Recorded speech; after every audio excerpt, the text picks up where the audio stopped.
মির্জা বাড়ির ডাইনিংয়ে উপস্থিত সবাই যেন নির্বস্ত্রতা। এদিকে তামান্না হাত দুটো নাড়িয়ে নাড়িয়ে অনর্গল কথা বলে যাচ্ছে। হেনতেন বিয়ের প্ল্যান প্রোগ্রামিং নিয়ে কথা বলে বলে ওনার মুখটা একটুও বন্ধ হওয়ার ফুরসত পাচ্ছে না। নেওয়াজ সাহেব চুপচাপ। কিছু বললে স্ত্রীর কাছে এক পয়সার দাম পাওয়া যাবে না, তাই অহেতুক কথা না বলে নিশ্চুপ আছেন। শাহরিয়ার মির্জা বোনের সাথে সাই মিলিয়ে মাঝে মাঝে দু একটা কথা বলছেন। তনুজা, ইভান আর নীতি ছাড়া ছোট বড় সবাই উপস্থিত ছিল। এমন সময় দিব্য এসে আর চোখে চারিদিকে অবলোকন করে চেয়ার টেনে বসে ফুপি আর বাবার কথা শ্রবণ করে সেকেন্ডেই ঠাহর করে আজ দিনার কম বিয়ের সলা পরামর্শ চলছে। কাচের জগটা হাতে তুলে পানি ঢালতে ঢালতে সবার দৃষ্টি আকর্ষণ করতে দিব্য বলল, মাম্মা আমার কিছু বলার আছে। তামান্না ঢের বিরক্ত হলেন। গুরুত্বপূর্ণ কথা চলছে তার মধ্যে এই ছেলে বা হাত দিয়ে দিল। শিরিন খাবার সার্ভ করতে করতেই ছেলের মুখের দিকে তাকালেন। দিব্য নির্বিকার মুখাবয়ব করে কোনো ভনিতা ছাড়াই সোজাসুজি স্পষ্ট কণ্ঠে বলল, মাম্মা আমি নীতিকে বিয়ে করতে চাই। ছেলের এহেন নির্লিপ্ততা কথায় শাহরিয়ার সাহেবের কান দুটো ঝা ঝা করে উঠল। আচমকা গলায় খাবার আটকে বিষম খেয়ে কাশতে থাকলেন। নূরজাহান কেবল এক টুকরো রুটি ছিঁড়ে মুখে পড়েছিলেন। চিবাতে ভুলে বসে ঘাড় ঘুরিয়ে নাতির দিকে চাইলেন। তামান্নার মেজাজ লহমায় তুঙ্গে উঠল। কপালে গাঢ় ভাঁজ ফেলে অসহ্যকর চাহনিতে তাকায়। শিরিনের কান দুটো অবিশ্বাস্য ঠেকেছে, চোখ দুটো বিস্ময় কোটর ছাড়িয়ে যাওয়ার জো হয়েছে। খাবার মুখে তোলার জন্য নৃত্য কেবল হা করেছিল, তাজ্জব বনে তার হা যেন তিনগুণ বাড়ে। ঢকঢক করে এক গ্লাস পানি সাবার করে নিজেকে স্বাভাবিক করেন শাহরিয়ার মির্জা। রাগান্বিত মুখবিবরে ছেলের দিকে চাইলেন, শাসিয়ে উঠলেন, দিব্য মাথা ঠিক আছে তোমার? কি বলতে চাইছো তুমি? দিব্যর তোত্তারা জবাব, কেন শুনতে পাওনি? কি বললাম শুনোনি? শাহরিয়ার মির্জা নড়েচড়ে বসলেন, আওয়াজ চড়িয়ে বললেন, দিব্য আমি মোটেই তোমার সাথে ফাজলামি করছি না। এতদিন তো বেয়াদবি করতেই, আজ সকলের সামনে ফাজলামি করছো। দিন দিন তোমার অধঃপতন দেখে আমি হতাশ না হয়ে পারছি না। পাপা তোমার সাথে আমার ফাজলামি করার সম্পর্ক নয়। আমি মোটেই ফাজলামি করছি না, যা বলছি ভেবেচিন্তে আর সিরিয়াসলি। শাহরিয়ার মির্জা কড়া চোখে তাকিয়ে কিছু বলবেন সেই মুহূর্তে নূরজাহান বেগম চোখ দিয়ে ইশারা করে থামিয়ে দিলেন। নূরজাহান বেগম শান্ত কণ্ঠে শুধালেন, ছোট দাদুভাই তুমি জানো নীতির বিয়ের তারিখ ঠিক হয়েছে? তা আজ হঠাৎ তোমার এমন বলার কারণ কি? দিব্য ভ্যাবাচ্যাকা খায়। গাধি নীতির উপর মেজাজ চড়ল। উত্তরে কি বলবে ভেবে দিশেহারা। কোনো রকমে কয়েকটা শব্দ গুছিয়ে জোরতা নিয়ে বলল, বিয়ের কথা শুনেই তো এখন বলতে বাধ্য হয়েছি। শাহরিয়ার মির্জা রাগে ঝট করে উঠে দাঁড়ালেন। আঙুল উঁচিয়ে উচ্চস্বরে বললেন, তোমার লজ্জা করছে না? এখানে বড়রা সবাই আছে, তার মধ্যে এভাবে নির্লজ্জের মতো কথা বলতে। বিয়ের দিনক্ষণ ঠিক করা হয়েছে, এখন এসে তুমি তামাশার কথা বলছো। থেমে স্ত্রীর দিকে রাগী দৃষ্টিতে চেয়ে বললেন, শিরিন তোমার ছেলেকে বোঝাও, তার না আর কদিন পরে ফ্লাইট। এখন আবার কোন নাটক করতে, সিন ক্রিয়েট করতে এরকম ভং ধরে কথাবার্তা বলছে। এর মধ্যে নেওয়াজ সাহেব মুখের থেকে তালা খুললেন। অমায়িক কণ্ঠে বললেন, ভাইজান আপনি শান্ত হয়ে বসুন, মাথা ঠান্ডা রেখে আগে দিব্যর পুরো কথা শুনুন। ছেলেটা কি বলতে চাইছে আগে শুনি, তারপর ভালো করে জেনে শুনে সিদ্ধান্ত নেওয়া যাবে। তামান্না ঠেকিয়ে উঠলেন, আর কি শুনবে? হ্যাঁ, শুনতে পাওনি ও কি বলল? ভালো করে শুনে সিদ্ধান্ত নেওয়ার কি আছে? আর কিসের সিদ্ধান্ত নিবে? কি বলতে চাইছো তুমি? স্ত্রীর একাধিক প্রশ্নবাণে মুখটা ম্লান হলেও নেওয়াজ সাহেব চুপ রইলেন না। ওনার মনে খটকা লাগল। দুপুরে পাত্রপক্ষের সামনে মেয়েকে কেমন বিষণ্ণ মলিন লাগছিল। আর দিব্য যেহেতু এরকম বলছে, কোনো কানেকশন তো নিশ্চয় আছে। চশমাটা ঠেলে ঠিক করে তীক্ষ্ণ চোখে দিব্যর দিকে চাইলেন নেওয়াজ সাহেব। নরম গলায় জিজ্ঞেস করলেন, দিব্য বাবা তুমি নীতিকে পছন্দ করো? দেখো বাবা, তোমার আরো আগে বলা উচিত ছিল। একে তো বিয়ের ডেট ফিক্সড করা হয়েছে, আর সর্বোপরি নীতিরও নিজস্ব মতামতের ব্যাপার আছে। দিব্যর অসহ্য ঠেকেছে। নীতিকে সবার সামনে ছোট করবে না বলে সত্যিটা লুকিয়ে রেখেছে। এখন যে এভাবে নিজেকে সবার চক্ষুশূল হতে হবে তা কশ্চিনকালেও ভাবেনি। চোখ দুটো বুজে এক নিঃশ্বাসে অধৈর্য স্বরে বলে উঠল দিব্য, আমরা একে অপরকে পছন্দ করি। শিরিন অবিশ্বাস্য চোখে চাইলেন। তামান্না রাগে গোজগোজ করতে করতে বললেন, ভাইজান এখনো চুপ করে আছো যে? কিছু বলো, তোমার ছেলেকে বুঝাও। আর 1 সপ্তাহ পরেই মেয়ের বিয়ে। এখন এসব বলে কয় বিয়েটা যেন ভেঙে না দেয়। শাহরিয়ার মির্জা হম্বিতম্বি শুরু করলেন। নূরজাহান ছেলেকে শান্ত হতে বললেন। নেওয়াজ সাহেব নৃত্যকে আদেশ স্বরূপ বললেন, নৃত্য এক্ষুনি গিয়ে আপুকে ডেকে আনো। যাও। নৃত্য মাথা নাড়িয়ে হ্যাঁ সূচক উত্তর দিয়ে ত্রস্ত পায় যায়। তামান্না ফুঁসতে ফুঁসতে বলল, নীতিকে ডাকার কি দরকার? উত্তর দিলেন না নেওয়াজ সাহেব। নীতি মাথাটা নুয়ে ওড়নার আস্তিন মুঠো করে ধরে আছে। নীতির বাবা শিরিন সুলতানাকে ইশারায় কিছু বোঝালেন। শিরিন বুঝে নেন। পরপর নীতির পাশে গিয়ে মেয়েটার মাথায় হাত বুলিয়ে কোমল স্বরে শুধালেন, নীতি মামনি, ভয় পাওয়ার কিচ্ছু নেই। আর লজ্জা না পেয়ে সত্যি করে বলো, তুমি দিব্যকে পছন্দ করো? নীতি দৃষ্টি জমিনে নিবন্ধ করে জড়সড় হয়ে দাঁড়িয়ে। কেন জানি ভয় হচ্ছে, হাত পা কাঁপছে, কণ্ঠরুদ্ধ হয়ে আসছে, গলাটা একটু কাঁপল বোধ হয়। জবাবে মাথা উপর নিচ করে বলল, হ্যাঁ। মাথা নুয়ে থাকলেও মায়ের অগ্নিচক্ষু তার দিকে তাক করানো ঠিক কাজ করতে পারে নীতি। নেওয়াজ সাহেব দীর্ঘশ্বাস ফেলে বললেন, নীতি মা আমার, তোমার আরো আগে এটা বলা উচিত ছিল। আমি এক জায়গায় কথা দিয়েছি। তবে যাই হোক, আমি এমন বাবা না যে নিজের ইগো কথা রাখতে, মেয়ের চাওয়া পাওয়া, মেয়ের খুশির জলাঞ্জলি দিব। নীতির প্রচণ্ড কান্না পাচ্ছে। মেয়েদের মন বড় আজব বোধ হয়। হঠাৎ ওর মনে হচ্ছে নিজের খুশির জন্য, নিজের ভালোবাসার জন্য বাবাকে খুব কষ্ট দিয়ে ফেলল। নিজেকে স্বার্থপর মনে হচ্ছে ওর। নেওয়াজ সাহেব শাশুড়িকে উদ্দেশ্য করে নম্র ভদ্রচিত্তে বললেন, আম্মা আপনি যেহেতু মুরব্বী, আর এই বাড়ির প্রধান হর্তাকর্তা আপনিই, ভাইজানও আছেন, আমি আমার মতামত জানাতে চাই। আমি বরাবরই আমার মেয়েদেরকে সব বিষয়ে প্রায়োরিটি দিয়ে আসি। আর আমার মনে হয় আমার মেয়েরা উচ্ছৃঙ্খল নয়। ওদের মধ্যে যথেষ্ট আদব কায়দা, লেহাজ আছে। থেমে, একজনকে জীবনসঙ্গী হিসেবে পছন্দ করা খারাপ নয়। সারাটা জীবন যার সাথে কাটাবে নিজের পছন্দ মতো হওয়াই ভালো। আমি মেয়ের জন্য একটা জামা কিনতে গিয়েও দুবার শুনে নেই এটা তোমার পছন্দ হয়েছে তো। আর এত বিয়ের ব্যাপার, সারা জীবনের ব্যাপার। আমার ভুল হয়েছিল এই ব্যাপারে, আমি সরাসরি মেয়ের সাথে কথা বলিনি।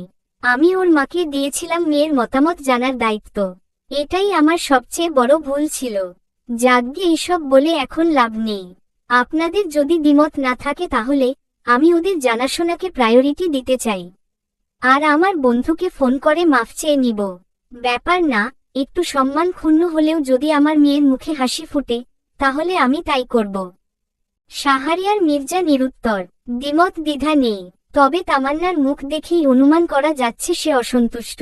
তামান্না প্রতিবাদ করে উঠলেন, মাথা খারাপ হয়েছে তোমার? এক জায়গায় কথা দিয়ে দেওয়া হয়েছে, এখন ওদের সাথে সাথে তুমিও বাচ্চামি কথাবার্তা বলছো। তামান্না এখনো ঘটা করে কাউকে বিয়ের কথা বলা হয়নি। নেওয়াজ সাহেব মেয়েদের উদ্দেশ্যে বললেন, নীতি নৃত্য তোমরা রুমে যাও। নীতির তীব্র অনুশোচনা হতে লাগল। এখন মাম্মা রুড আচরণ করবে, পরিবেশ উত্তপ্ত করবে। ফুপির কথাবার্তা শুনে দিব্যর মেজাজ চড়ে যায়। বেয়াদবি করে ফেলার তুমুল সম্ভাবনা, তাই আর দেরি না করে গটগট পা ফেলে প্রস্থান করে দিব্য। পরপর নীতি নৃত্য রুমের দিকে পা বাড়ায়। তামান্না চেঁচামেচি শুরু করলেন, নীতি ছোট, এটা ওর আবেগের বয়স। ওর সাথে সাথে আমরা অবুঝ হতে পারি না। এই সিদ্ধান্ত আমি মানি না। মেয়েকে আমি ওখানেই বিয়ে দিতে চাই। নূরজাহান বেগম গম্ভীর মুখে বললেন, আহ তামান্না, বেশি হয়ে যাচ্ছে কিন্তু, চুপ কর এবার। শাহরিয়ার মির্জা দীর্ঘশ্বাস ফেলে উপরে চলে গেলেন। শিরিনও পিছু পিছু গেলেন। ননদের উপর রাগও হলো বটে। নিজের ছেলের সাথে বিয়ে না দিতে চাওয়ার এই কথাবার্তা শুনে কয়েকটা কথা শুনিয়ে দিতে মন চাইলেও কিছু ভেবে কথাগুলো কণ্ঠনালী অবধি আসতেই গিলে নেন। ভাই ভাবি যাওয়ার পর তামান্না স্বামীর উপর বেশি তেতে উঠলেন।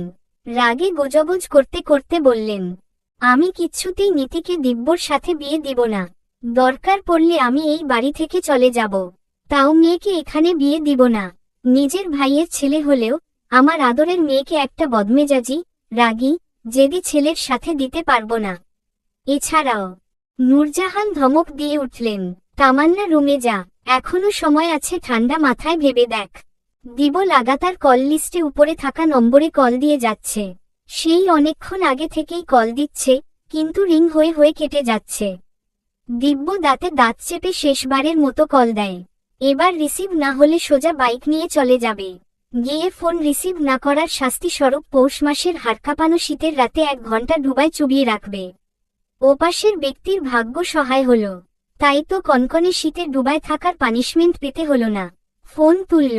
দিব্য দাঁত কিরমিরিয়ে বলল, ফোন তুলছিস না কেন? সেই তখন থেকে লাগাতার কল দিয়ে যাচ্ছি। ওপাশ থেকে ভীতুসন্ত্রস্ত স্বর আসলো, হঠাৎ তোর কল দেখে ঘাবড়ে গিয়েছিলাম। তুই হঠাৎ? না মানে? শোন, আমি যা যা বলবো মন দিয়ে শুনবি, আর ঠিকঠাক পুঙ্খানুপুঙ্খ ভাবে সেটাই করবি। ওপাশ থেকে কাপা কাপা স্বর আসে, কি করতে হবে? ক্লিয়ার?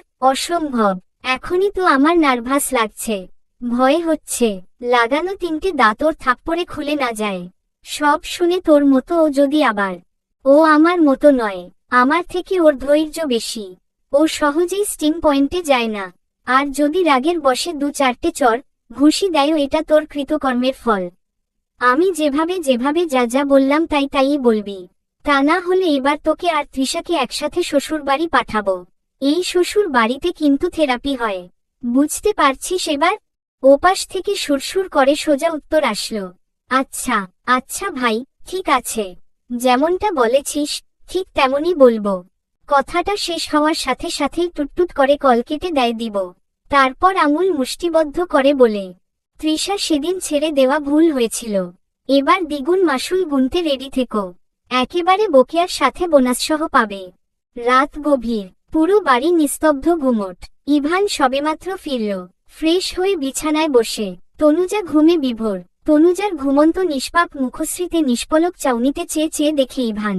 মুখের উপর থাকা অবাধ্য বেবি হেয়ার আলতো হাতে সরিয়ে দেয় ইভান।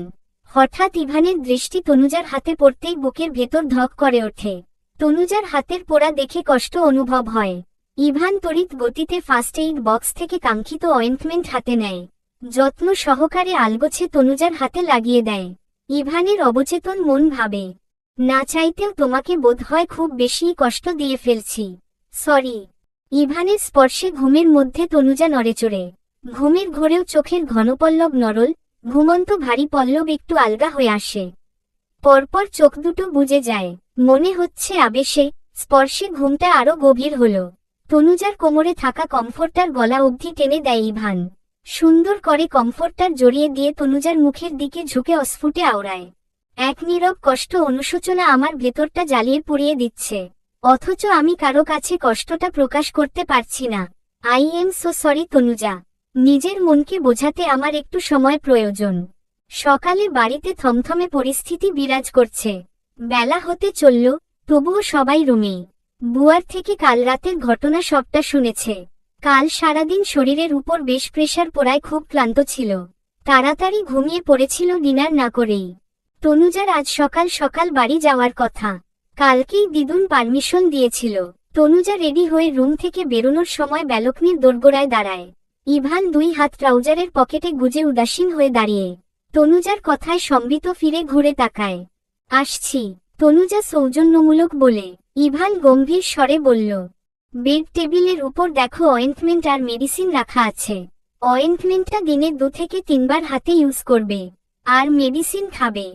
তনুজা হতবাক হয়, কখন দেখল?